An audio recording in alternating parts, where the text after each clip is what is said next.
Ndabasuhuje kandi mbahaye ikaze kuri channel yacu Kigali House. Nkuko mubimenyereye dusanzwe tubagezaho ibyiza.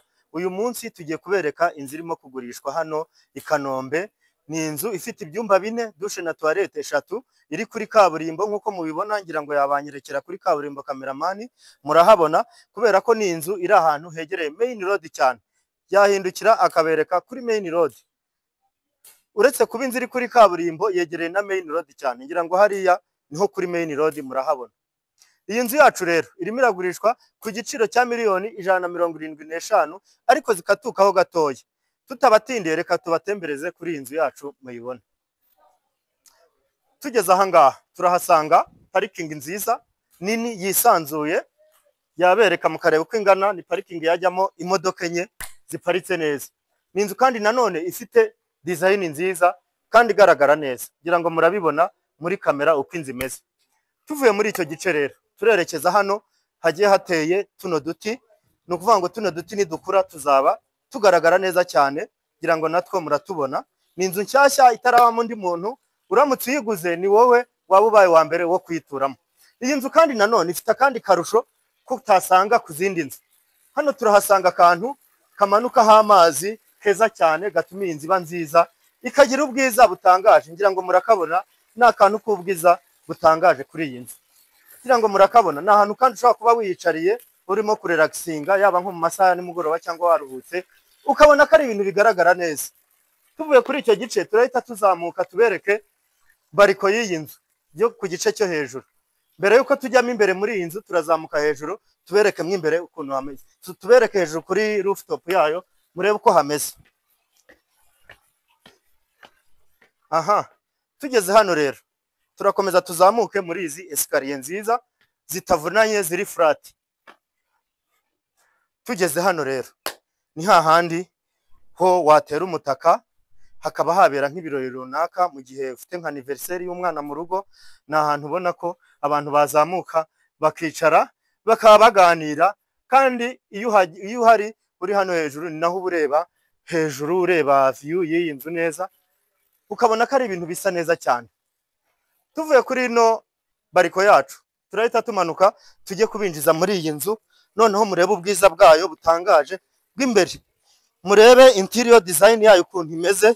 Iyi nzu ni nziza pe, iyi nzu ni nziza rwose. Kuri miliyoni 175 bagukorera mitasiyo uyu munsi. Reka dukomerezemo imbere mu nzu murebe uko hameze. Tugeze hano turahasanga bariko nziza kandi yisanzuye yo kuri salo. Ngira ngo murabibona ko ari ahantu hanini kandi yisanzuye, ho watera intebe ukabona ko ari ibintu bisa neza. Twagera hano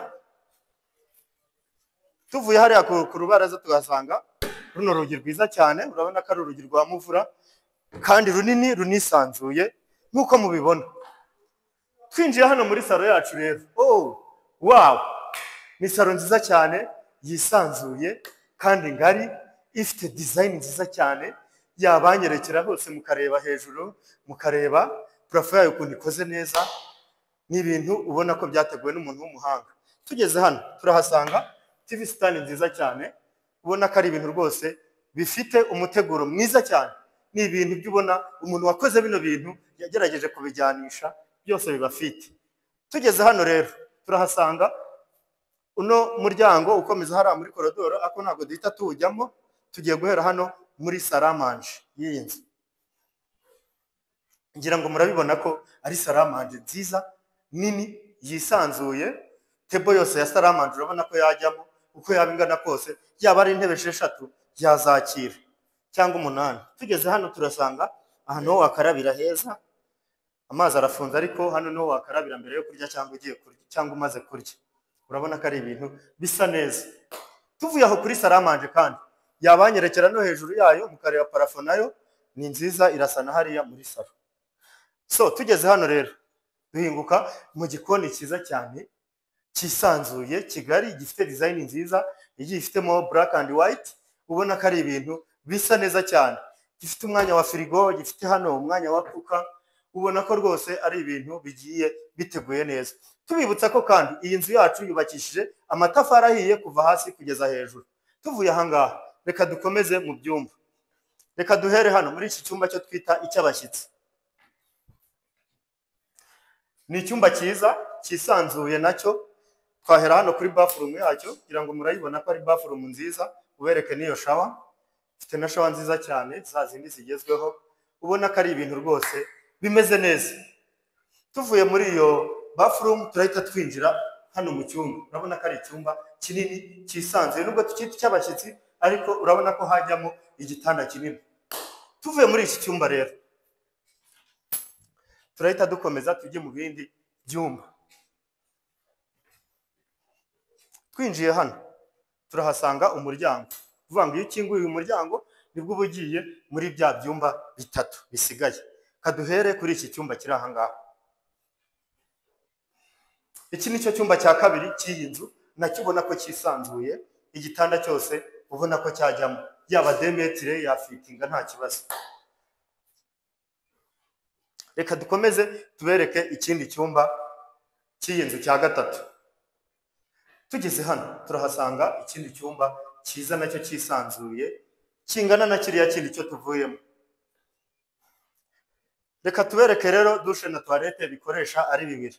Uvuga ngo bino byumba bibiri bisharinga one bathroom. Wayibanyeregera nayo ni bathroom nziza, ntabwo yigeze ayisondeka ngo agere hamwe ashyiremo byiza ahandi ashyiremo bibi, byose ni bimwe. Yaremeye araheba akora ibintu byiza. Iyi nzu uretse amafaranga yonyine wenda wabura, ariko ni inzu nziza buri muntu wese yakwifuza guturamo. Tuvuye hano turahita twinjira muri chambre principale.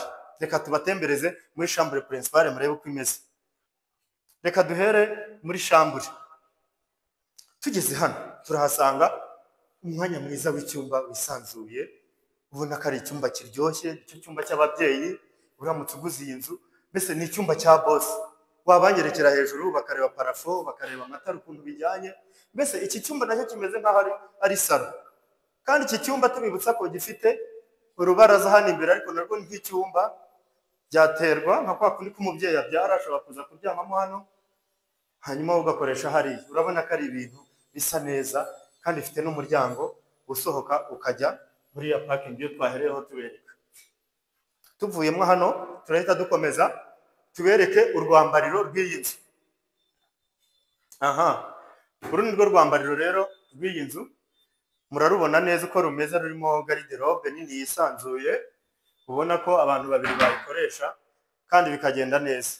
Ino dressing room ifite, iyo uyivuyeho uhita ugera kuri bathroom. Ubona ko ni bathroom nini yisanzuye, iriho bya birahure bikingiriza, bituma biprotecting amazi akaba atasandara ngo ajye akwiragira ahantu hose. Ni ibintu bisa neza kandi nabyo birimo shower nziza, za zindi nziza. Murabona ko n'amatoilette yayo ni original, ni ibintu bisa neza. Wabereka kano ka design ka hano, iyo umuntu amaze koga ashaka kwiborosa, n'utuntu twose ubona turi very smartness. Iyo tuvuye muri ino dushe rero duhita twerekeza, kugira ngo ibindi byumba twabiberetse, reka ahubwo tubatembereze mu gikari cy'iyi nzu murebe uko kimeze. Hari imiryango ibiri, hari uca ku gikoni, ariko twebwe duhisemo guca kuri uyu nguyu uca hano mu byumba.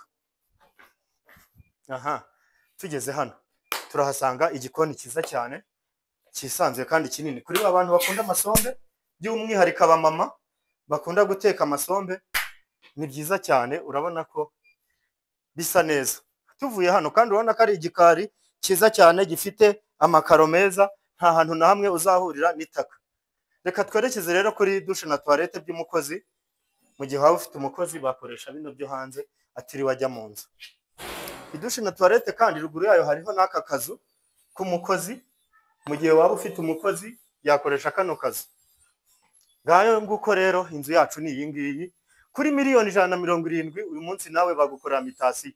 Tubibutsa yuko wasura channel yacu Kigali House ukareba imari ziriho zitandukanye. Uretse iyi nzu hagiye hariho n'izindi mari umunsi ku munsi tugenda tubashyiriraho. Kandi ntiwagirwe gukora subscribe kuri channel yacu kugira ngo abareho uzajye ubu wa mbere kubona imari zacu umunsi ku munsi. Murakoze, ni karibu.